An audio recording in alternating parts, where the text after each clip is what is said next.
And so the story is somebody put a stuffed sloth up in this big, tall, like 50-foot pine tree on the side of I-5 coming into Bellingham.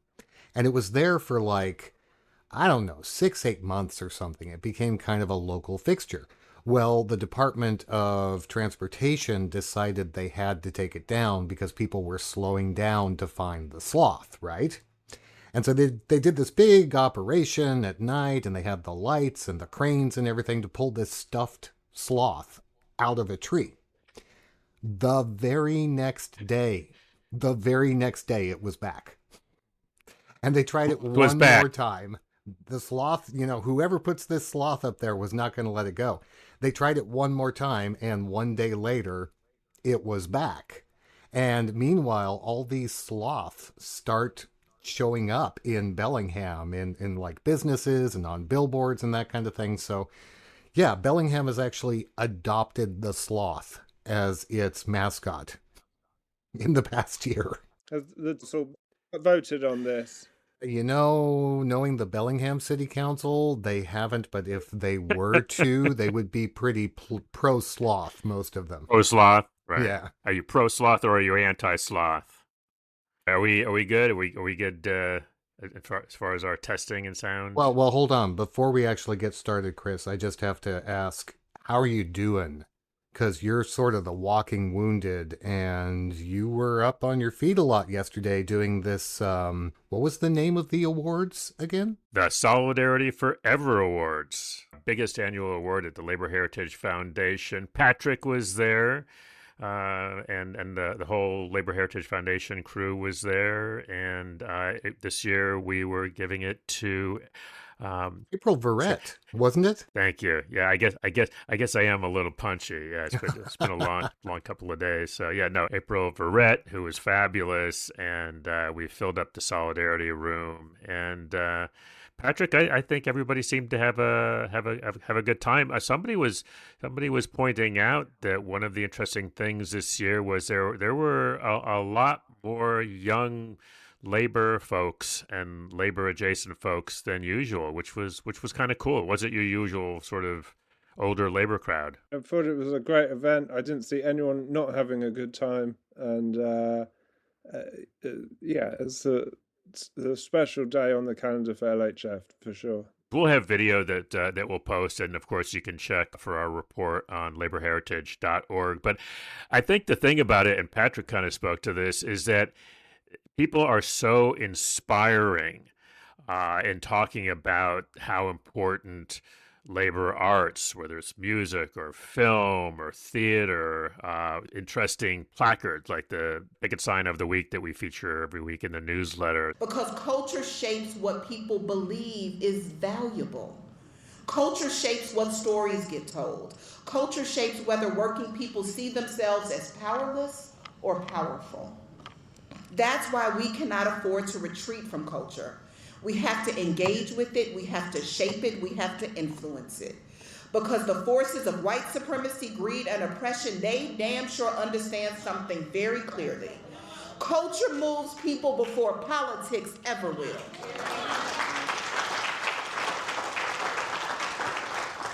They know it, so y'all, we better know it. I think I'm still just sort of jazzed. Probably tomorrow I won't be able to get out of bed, but today I'm feeling pretty good. It was a great day, and now we can really start preparing for labor notes. So it was a good warm up for that. Well, I'm glad we caught you now while you're still kind of on the ups, because you're probably right. Tomorrow you're going to need to rest up. And talking about inspiration, we have got some seriously inspirational stuff this week, right? Right. So we should officially kick off.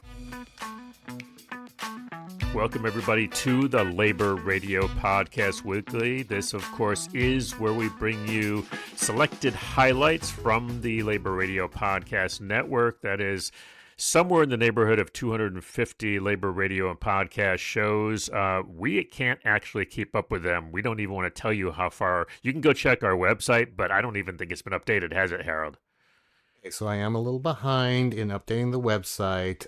Once I get there, we will probably have crossed that 250 line. I'm just guessing. And We keep having more people reaching out to us to say, can we be a part of the network, which is really great. It is terrific. So Chris Garlock here, of course, with Harold and with Patrick. And let's just go ahead and preview what we've got coming up on today's show. And we start off with REI workers launching a nationwide boycott campaign after bargaining negotiations stalled. They just are really against the idea of unions, is what we came to see. Just very staunchly, fundamentally against unions and what it means for workers to have power. Alabama lawmakers battle over voting rights and representation. At the end of the day, it is about diluting Black voting power that the VRA was seeking to correct back in 1965. And so they're trying to take us back to an era where we didn't have to have any accountability to a quarter or more than a quarter of the state of Alabama. Brookfield Zoo workers score a major contract victory after a short strike. It's not the apes' fault that, that the Brookfield Zoo was being piggish. Plus, nurses talk staffing and burnout in Montana. National Nurses Week is both a celebration of a moment of reflection. It's a time to recognize the incredible skill and dedication of nurses, but also to elevate the realities of the profession. And Cincinnati labor activists discuss building stronger ties between unions and the broader community. This is a thing I'd like to see more of, certainly in Cincinnati labor, is a sort of organic connection between workers' communities and workers' jobs. First up this week, REI workers are calling for a nationwide boycott during the company's largest annual sale after negotiations stalled at stores across the country. On The Union Bug, organizer Ashley says management fundamentally opposes worker power. If you're listening to this on the 15th of May, this boycott just kicked off today. If you're listening to this after the 15th of May, keep on boycotting throughout their big sale. And if you already went and bought a tent, it's not your fault. I'm an REI member. I do not approve of what they're doing to their workers, just for the record.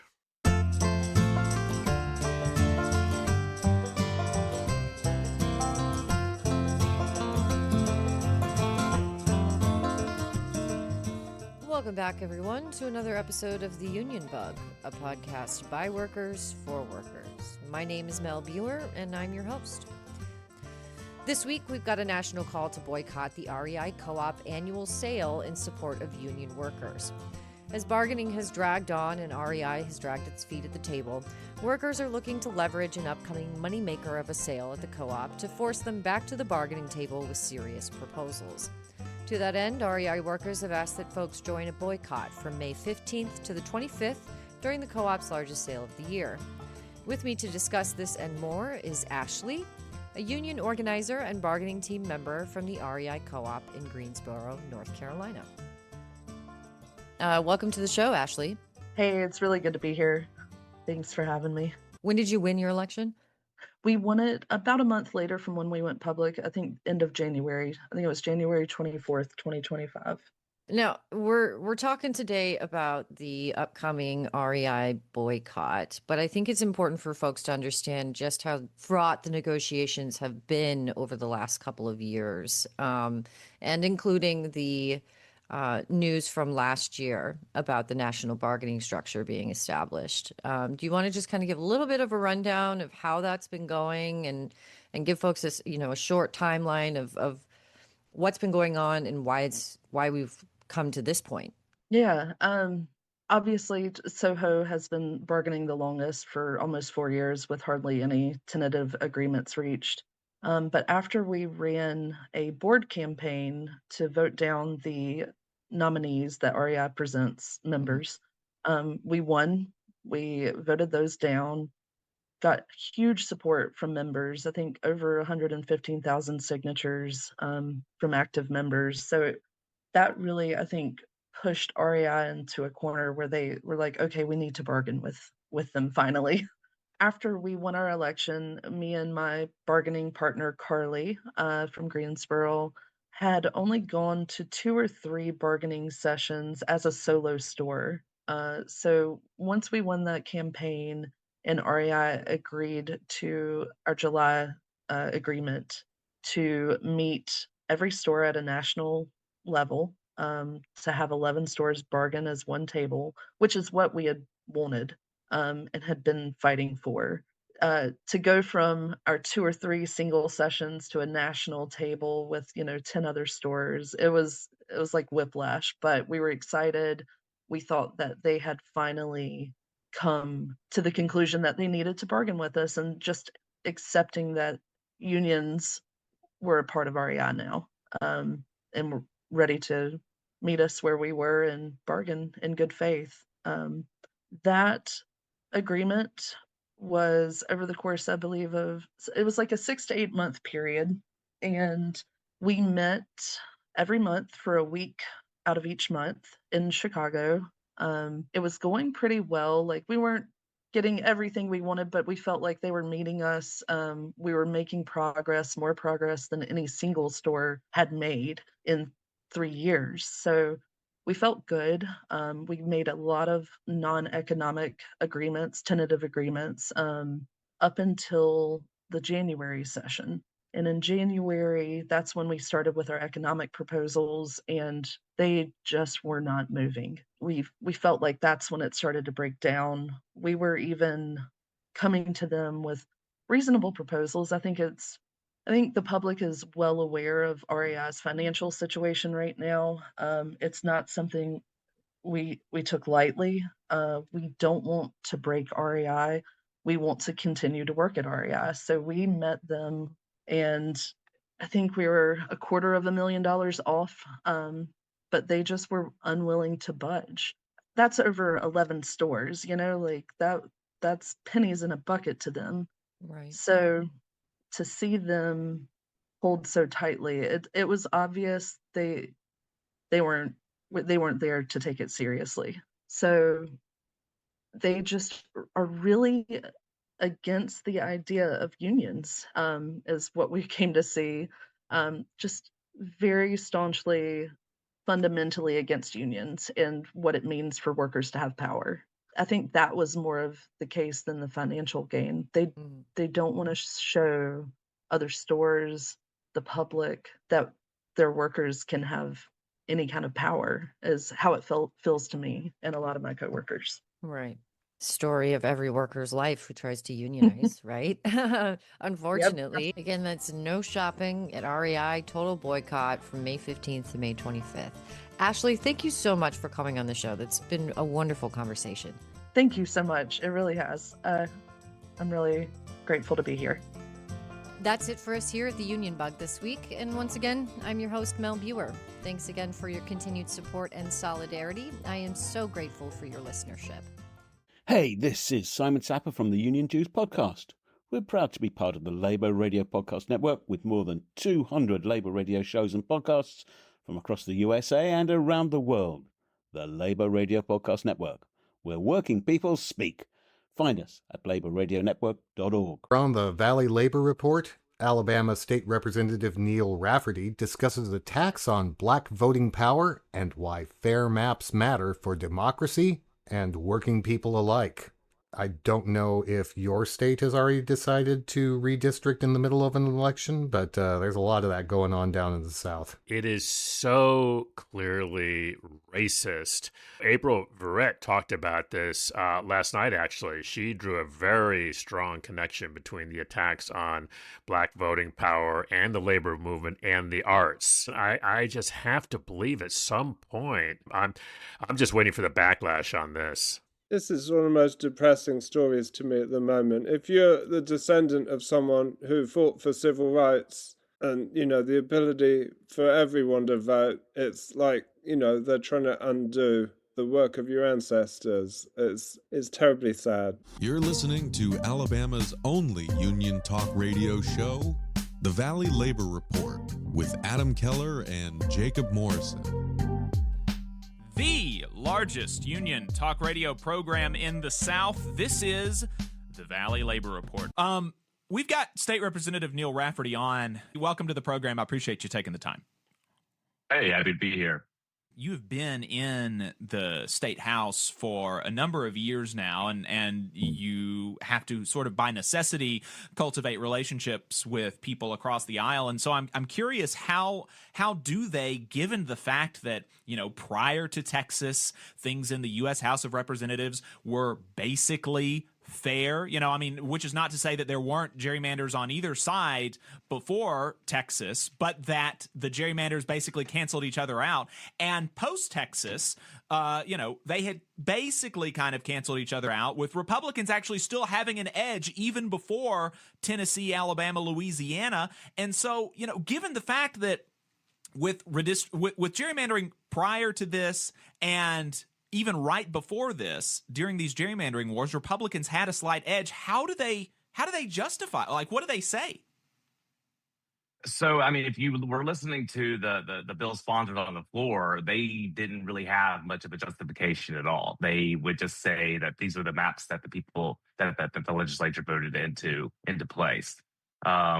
You can tell that they were very skilled. They were coached up. They were ready to go. They knew that this would be going into court proceedings, and everything that they said, that everything that we said would end up going into the court record, which we ended up putting in our official dissents that we published for the Journal, which then also were part of, you know, the case to battle and go back and forth with as this advances in the courts. So the whole 5 days, that we were in this special session, because it takes 5 days to get a bill through, you never heard from any of the other Republicans. All you ever heard from was the sponsors on this bill.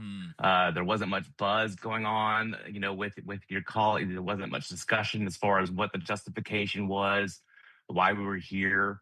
But at the end of the day, it is about diluting Black voting power that the VRA was seeking to correct back in 1965.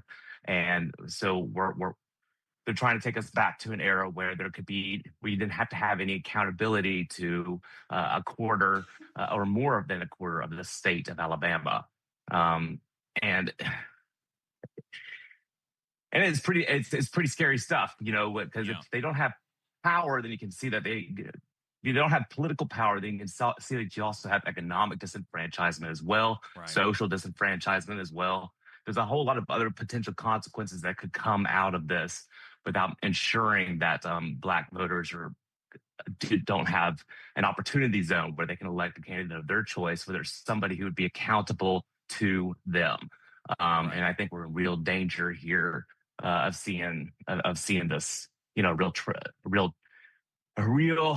derelict, you know, a dereliction of duty to the people of the state of Alabama.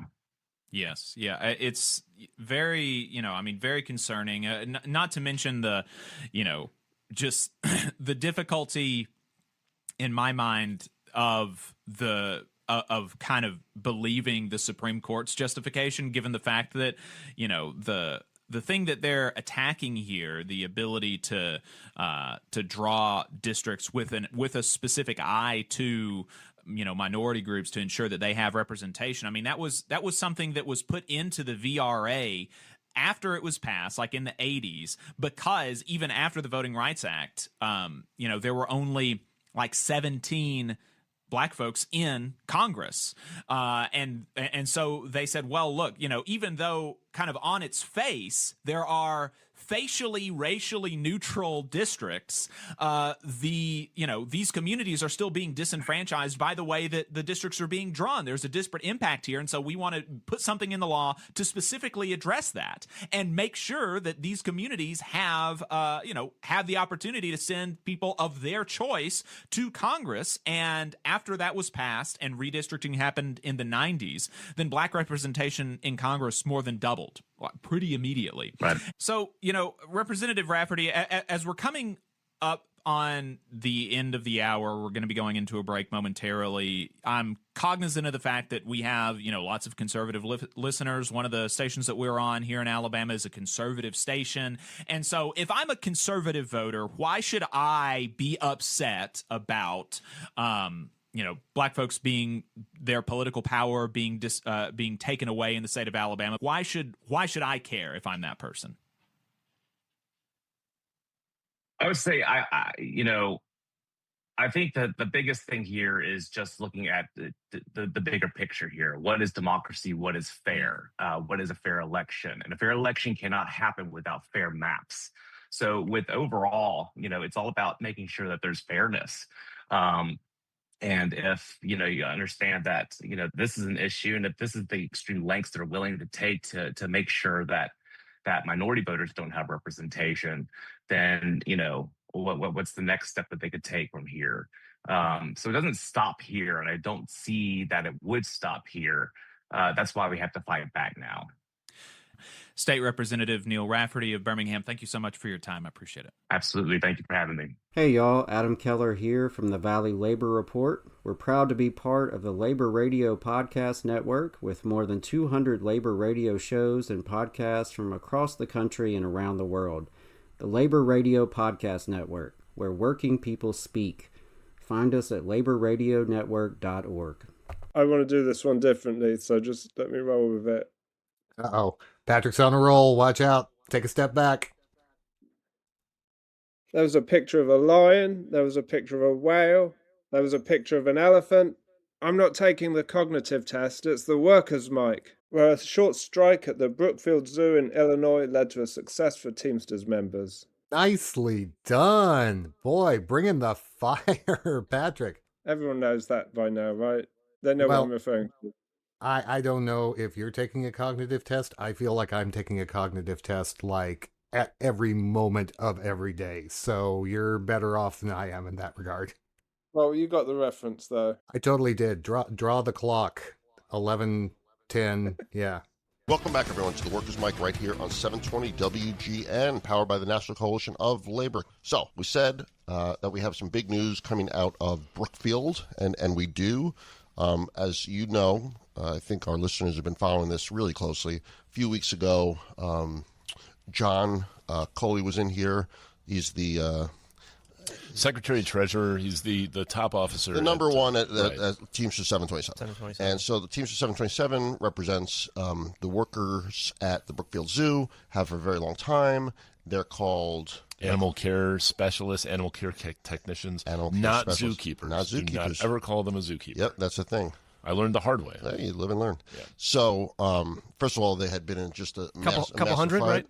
Yeah, a ton of people there, but not enough, quite frankly, because there was some safety issues going on and things like that. Yep. And they had fired this woman that had been here for 30 plus years, and she was on the show, and the team just got her job back, and then they got ready to get into negotiations, and negotiations went south very quickly. Yeah. We come to find out, by the way, that the executive director of the Brookfield Zoo makes like $800,000 or something crazy like that. Whoa. Yeah, it was nuts. I could not get over it. And it's a not-for-profit.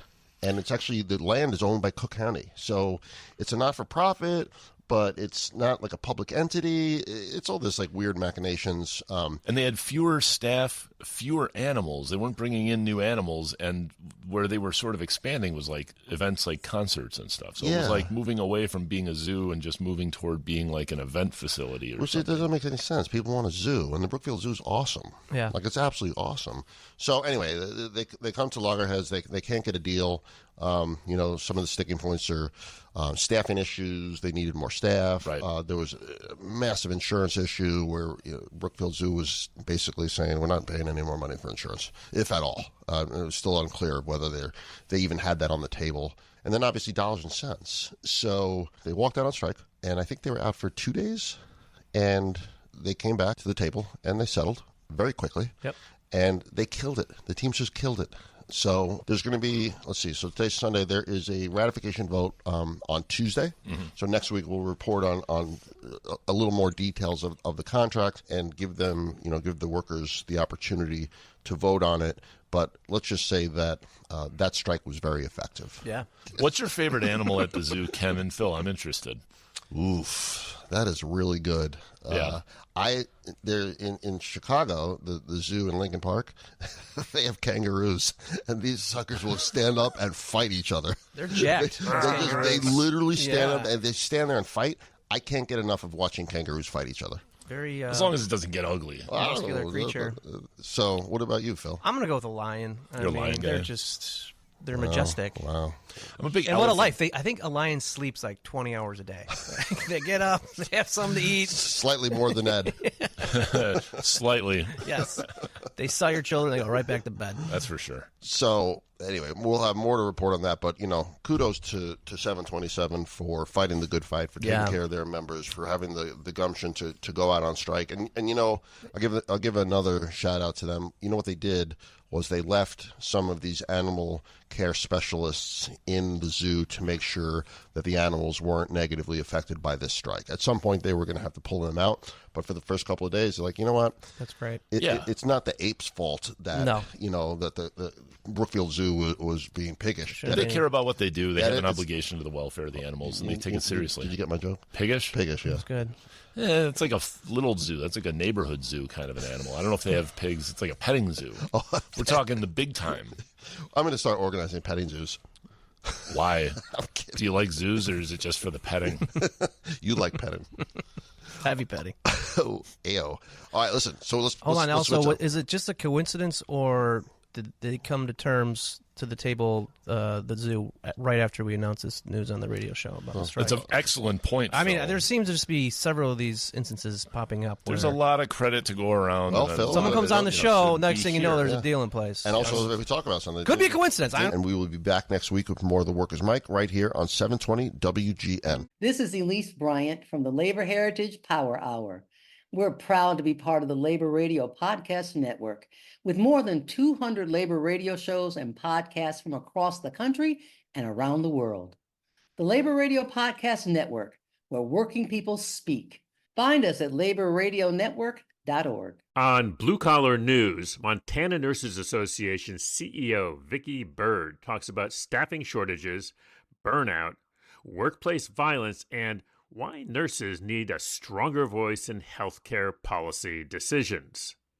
I'm really glad to see Blue Collar News producing new episodes. They kind of went dormant there for a while, but they've really been releasing a lot over the past few weeks, and it's great to hear that perspective from a state out west about some of the stuff that a lot of the labor movement is talking about. I think that's sort of an interesting thing with the network is that we don't actually ever take anybody out of the network, because we've had many cases where a show will go dormant for sometimes up to a couple of years, and then they'll come back. So I think, what do we call that? Gone but not forgotten, Harold? Just exactly. And they haven't forgotten either.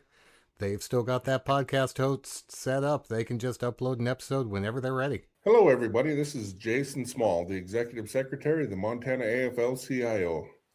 We are doing another broadcast of the Blue Collar News this week, and we have a special guest, Miss Vicki Bird. So first off, Vicki, I want to say thank you for coming on the show and doing this for us. And I've kind of prepared a list of questions for you. So hopefully we'll whiz through this thing and everybody will actually hear what they want to hear. So can you introduce yourself and tell us a little bit about your role with the Montana Nurses Association? Yeah, thanks, Jason, for having me. My name is Vicki Bird. I'm a registered nurse, and I am the CEO of the Montana Nurses Association. I've been a registered nurse in Montana since 1989, starting my career in pediatric oncology and spending decades at the bedside before stepping into leadership, all here in Montana. Since becoming the CEO in 2014, my role has really been about amplifying the voice of nurses, whether that's at the state legislature, in healthcare systems, or at state and national levels, so that people closest to the patient are helping shape the decisions that impact it. So, what are some of the biggest issues that you're facing in Montana right now? Yeah, staffing continues, and I think has been my entire career, a major issue, if not always number one. And following closely behind, of course, is workplace violence and burnout. But one of the deeper challenges that we've been experiencing more recently is that nurses are often left out of those decision-making spaces, whether it's task forces or policy discussions or even system level planning. We're still having to bring our own chair, which we are not afraid to do, to those conversations that directly impact our profession and patient care. So we continue to advocate that must change. So what personally does National Nurses Week mean to you? It's a good one. You know, National Nurses Week is both a celebration of a moment of reflection. It's a time to recognize the incredible skill and dedication of nurses, but also to elevate the realities of the profession. And for me, it's just about honoring the work that nurses do every day, no matter what their role is, while continuing to push for the respect, the resources, the support, and the voice that they deserve. Oh, that's great. Why is it important to recognize nurses on the national level? Good question. Nurses across the nation are over 5 million strong. That's, I believe, one of the largest workforces in the United States. Nurses are the backbone of our healthcare system. Recognizing nurses nationally helps bring visibility to the complexity of the role and the impact that nurses have on patient care and patient care outcomes, public health, community well-being. It helps highlight the challenges we face and why investing in nursing is critical. There is real power in nurses, not just locally, but nationally. And when nurses are united as workers across the state and the nation, especially with organizations like the American Nurses Association or the American Federation of Teachers, we just have additional advocacy tools to ensure that our patients are very well taken care of and that our profession thrives and survives. Perfect. Well, that wraps up the questions that we have. Is there anything else you'd like to add? No, Jason, thanks for having me on the event here today, and I'm glad to join you anytime that you need me. So thank you. Hey, this is Mark, your host on My Labor Radio, and we're proud to be part of the Labor Radio Podcast Network with more than 200 labor radio shows and podcasts from across the country and around the world. The Labor Radio Podcast Network, where working people speak. Find us at laborradionetwork.org. And on Boiling Point, members of IBEW Local 212 discuss union meetings, younger worker engagement, and why labor's power grows when unions connect workers' jobs to the broader community. This is actually a great conversation. I loved listening to this. You could say I was buzzing over it. You were buzzing over Boiling Point? I was boiling over. You are listening to 88.3 WAIF, what radio is meant to be. Welcome to the show, Boiling Point, news and views of working families struggling for justice around the city, around the country, around the world. I'm your host, Michelle Dunn, proud member of CFT Local 1520. For the first hour of the show, I have some very special guests in studio, and these are members of IBEW Local 212. Hello, folks. How are you today? Not too bad, Michelle. Hey, everybody. Let's talk about the union of IBEW. Like a lot of people have heard of that, of course. Just like any union, you have your international union, you have your national, and then you have your locals. And of course, you're members of Local 212, right? Mm-hmm. We are. And so what's it like being a member of that local? I mean, do you guys like have, I would assume, union meetings just like we do with the teachers, and everybody gets together, talks about what's going on? I mean, yeah. Largely, we do, at least for the moment, have bi-monthly union meetings. Oh, wow. Okay. Or rather, semi-monthly union meetings. Oh, semi. Okay. Yes. I don't know. The general notion at a union meeting is folks get together. Yeah. They bring whatever business may be, concerning them to the floor, and then folks vote on how that goes. In practice, union meetings usually look like a couple of boilerplate announcements. Right. And folks share interesting news about the things they may be doing in labor councils or, Right. charities or other labor forms. Yeah, there's a lot of like community work. I've been saying this as part of, on this show, just about the power of the union, that it's not only just about our work specifically in our contract, but it's so much more than that. It's about solidarity on the bigger issues and the statewide and the national, and also contributing to our local communities and participating like where we can to, either making donations or buying tables at fundraisers. I mean, that's certainly the aspiration, right? Yeah. Is any sort of thing that one wants to accomplish in labor, any sort of thing that workers may want for themselves is going to require community support. Yes. So, and this is a thing I'd like to see more of, certainly in Cincinnati labor, is a sort of organic connection between workers' communities and workers' jobs. Yeah. Often presently, those two spheres of life are treated as separate things. And I don't know, it is important to the work of organizing folks that you bring in the whole worker rather than just the guy who shows up for 8 hours, but not his church or his bowling league. One of the things that originally we all started working together, us three, because I don't think that we've really worked for the same companies all that often. We were part of a Renew committee, which is our younger union members committee. Okay. And we, one of the things we did was, we helped Habitat for Humanity help them build a house. Nice. We're part of the community. So tell me more about this Renew committee. So this is like, I imagine that this is among the rank and file. You have a smaller group of people who are maybe the younger people. And, just like in any organization, you have to constantly renew, so to speak, right? I mean, like, it's this cycle of, you got the folks who've been around forever and they always did all the things, and now they're getting older. They're maybe closer to retirement.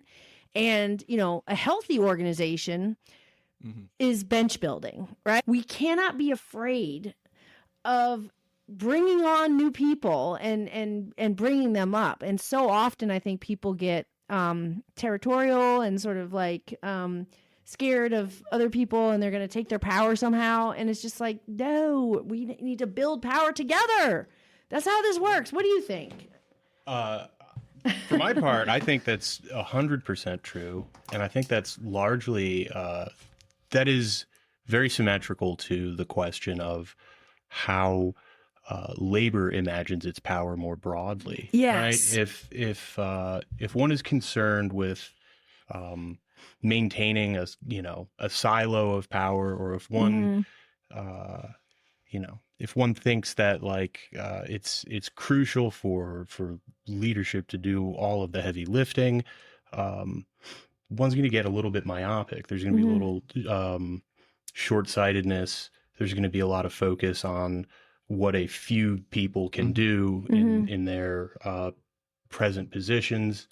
You might lose sight of the bench building project or of a broader organizing project, which is the source of labor's power is numbers. Yeah. Good point, Brian. We thank our guests, and we're going to hear a little bit of music if I can push these buttons right. And thanks, guys, again for coming on to Boiling Point. Yeah, thank you. All right, Absolutely. talk to you Thanks for soon. having us. Don't forget to vote. June 1st. All right. June 1st. Get out the vote, people. All right.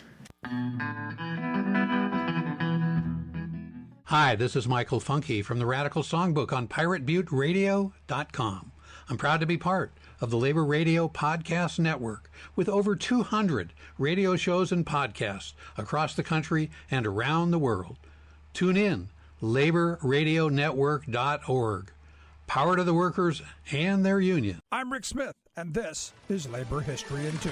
On this day in labor history, the year was 1979. That was the day we lost one of the giants of the U.S. labor movement, A. Philip Randolph. A. Philip Randolph spent his life working for black workers and the cause of labor. He organized the first national black union to be recognized by the American Federation of Labor, the Brotherhood of Sleeping Car Porters. The fight for union recognition took 12 years, and the porters signed their first contract in 1937. Randolph went on to lead the effort to desegregate war industries and armed services during and after World War II. He was one of the leading organizers of the 1963 March on Washington for Jobs and Freedom, one of the most memorable actions of the Civil Rights Movement. He also worked tirelessly to break down discrimination within the labor movement. He was elected the first black vice president of the AFL-CIO in 1955.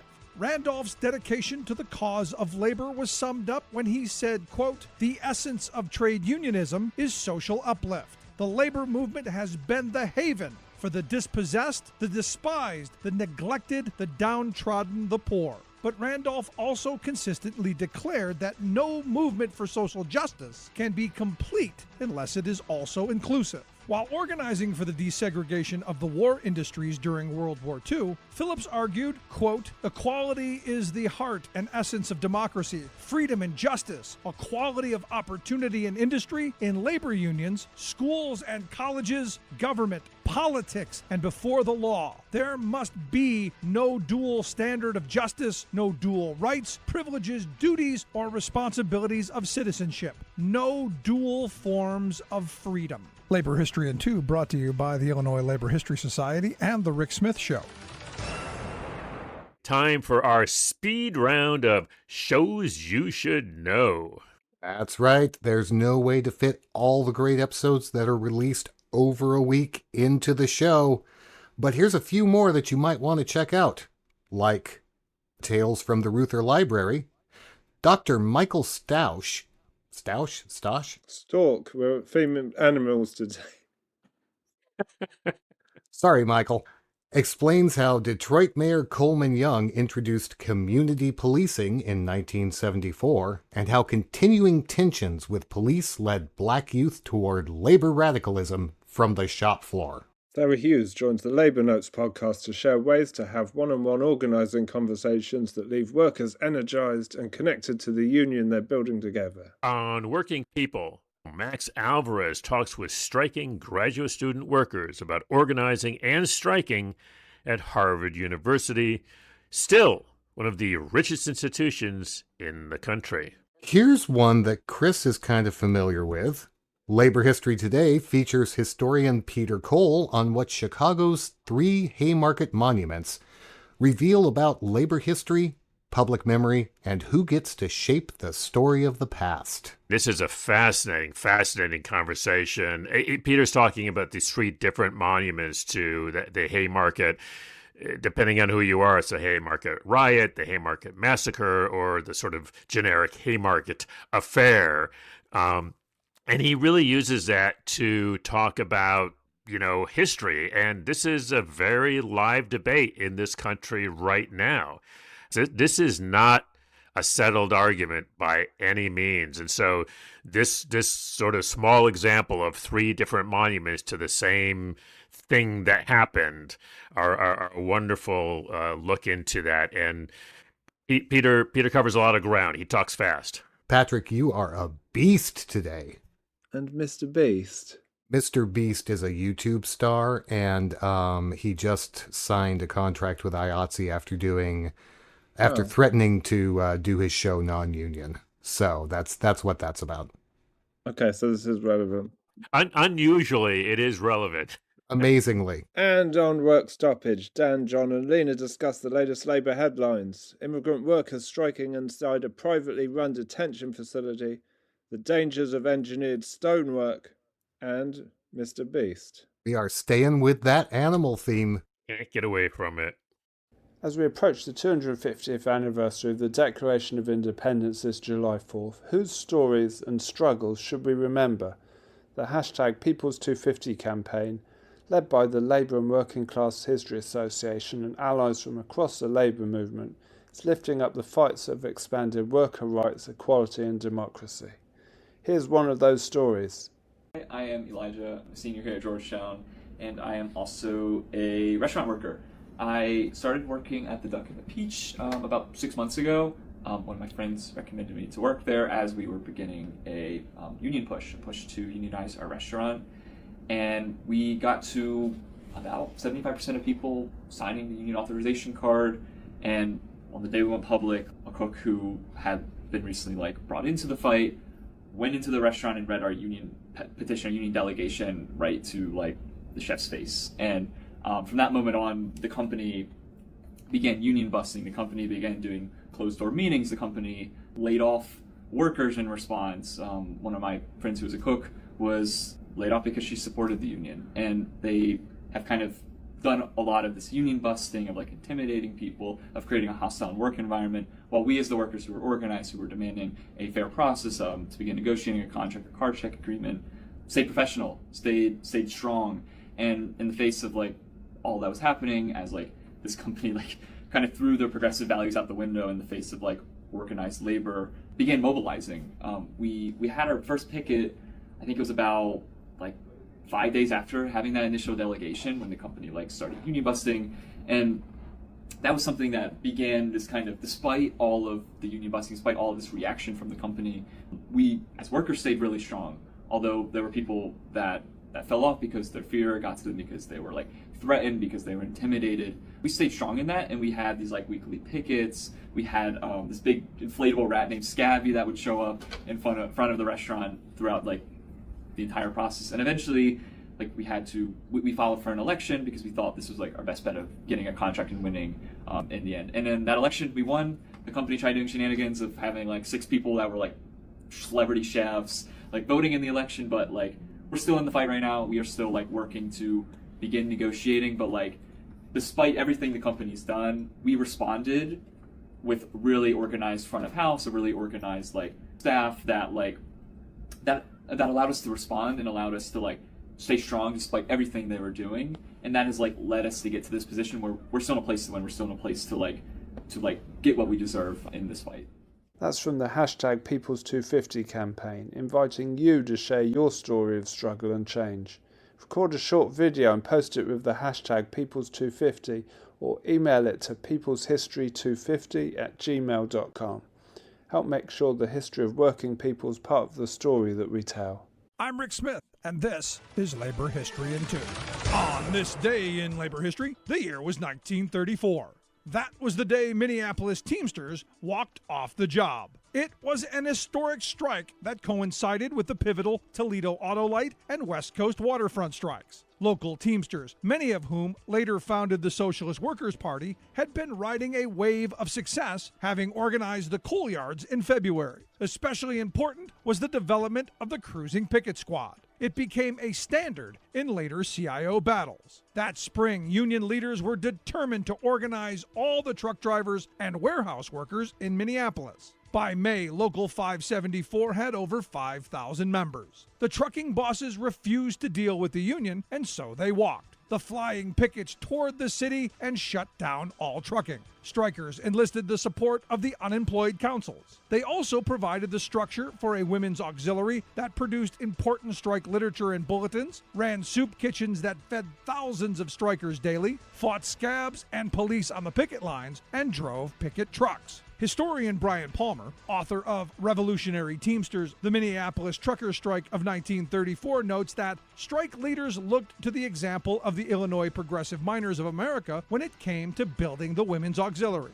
They too sought to make women an integral part of the strike, thus encroaching on the male world of waged work. Strike headquarters were established, and as Palmer describes, was a beehive of activity on the eve of the strike as union carpenters and plumbers installed stoves, sinks, and serving counters. Union electricians installed communication wiring. Donations of money, food, vehicles, and gas rolled in as the strike revved up. Local 574 was poised to make Minneapolis a union town. Labor History in 2 brought to you by the Illinois Labor History Society and The Rick Smith Show. All right, everybody. That is a wrap for this week's Labor Radio Podcast Weekly, your roundup from more than 200 shows across the Labor Radio Podcast Network. Find links to every show at laborradionetwork.org and follow us on all the socials. #LaborRadioPod. We love hearing from you. Hit us up at info@laborradionetwork.org. If you're a regular listener to the Weekly and you want to let other people know about it, could send everybody an email about it. That would actually be cool. Almost as cool as a Labor Radio Podcast Network t-shirt. They're union made, they come in all sizes, small to triple XL, and 2 colors. And you know what, guys? I just found out I am not going to be able to join you at Labor Notes, where you're going to be wearing your Labor Radio Podcast Network t-shirt, but yes, I am going to be wearing mine in Florida in solidarity. Well, and you're still going to be working. Yeah, I will be. So I think if you're processing interviews, you have to be wearing the official network t-shirt. I think that's the deal. It's like in the union contract. If you're just crying over not being at Labor Notes with all the cool people, you should be wearing your Labor Radio Podcast Network t-shirts. LaborRadioNetwork.org is where you can order them, folks. And it falls to me to remind you that this podcast is recorded under a SAG-AFTRA collective bargaining agreement because we are all about the union in all workplaces, even here in the virtual recording booth. Hey, speaking of SAG-AFTRA, our MC last night was the fabulous David P. White. And I got to say, I had never met David before. He did a terrific job when I met him and we were prepping. The thing I asked him about, Harold, you'll appreciate this. He was the executive director at SAG when they were merging with AFTRA. And that had been tried twice before and had completely failed. And this happens a lot. You know, they try unions try and merge, and it's like, you know, anything else, right? You know, companies trying to merge, stuff like that.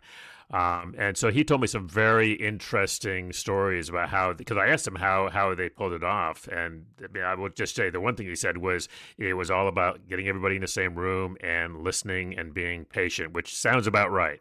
Yeah, I wasn't even in the union at that point, but I knew plenty of people who were, and it was a long, long struggle to pull that off. David was kind of masterful at being able to shepherd that through. One of the things he said was that not only, because I was saying there was no way that SAG-AFTRA would have won the Hollywood strike a couple of years ago. He said, hell, if there wasn't a SAG-AFTRA, they wouldn't have had a strike. That's so true. The Labor Radio Podcast Weekly is produced by Patrick Dixon, Harold Phillips, and me, Chris Garlock. Thanks for listening to the Labor Radio Podcast Weekly. Stay active. Stay tuned to your local labor radio or podcast show. And we'll see you all next week. Take care of your pets, people. Be kind to animals, everybody. Especially the sloths. And the dolphins. And Mr. Beast. Well, now that he has a union contract. Before that, not so much. That's the title of the show, Chris. Be kind to Mr. Beast. Oh, for real? I don't know.